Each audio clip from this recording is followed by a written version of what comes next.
খোঁজ পাওয়া গেল আরাফাতের সুযোগ খুঁজছেন পালিয়ে যাওয়া। হাসিনা দেশ ছাড়ার পর থেকে সাবেক তথ্য সম্প্রচার প্রতিমন্ত্রী মোহাম্মদ আরাফাতকে আর জনসমক্ষে দেখা যায়নি।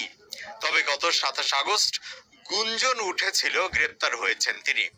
এমন খবর ছড়িয়ে পড়লেও আইন শৃঙ্খলা রক্ষাকারী বাহিনীর দায়িত্বশীল কেউ এর সত্যতা নিশ্চিত করেননি। একটি সূত্র নিশ্চিত করেছে যে আরাফাত দেশেই আছেন, সীমান্তবর্তী কোনো জেলা শহরে তিনি লুকিয়ে আছেন।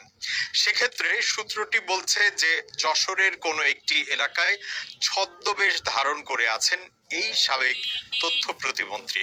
তবে আওয়ামী লীগের হাইকমান্ড তাকে স্বেচ্ছায় গ্রেপ্তার হবার নির্দেশ দিলেও তিনি তা না করে ভারতে পালিয়ে যাবার সুযোগ খুঁজছেন। তাছাড়া সাবেক প্রতিমন্ত্রী মোহাম্মদ আরাফাতকে সীমান্ত পার করে দেওয়ার চেষ্টা চলছে বলে অভিযোগ উঠেছে।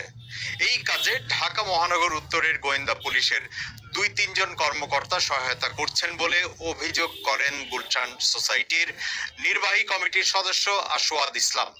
তিনি এক সংবাদ সম্মেলনে এই অভিযোগ করেন।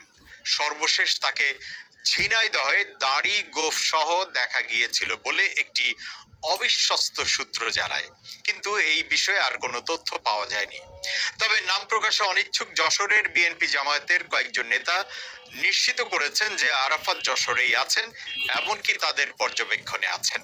পালিয়ে যাওয়ার চেষ্টম্য বিরোধী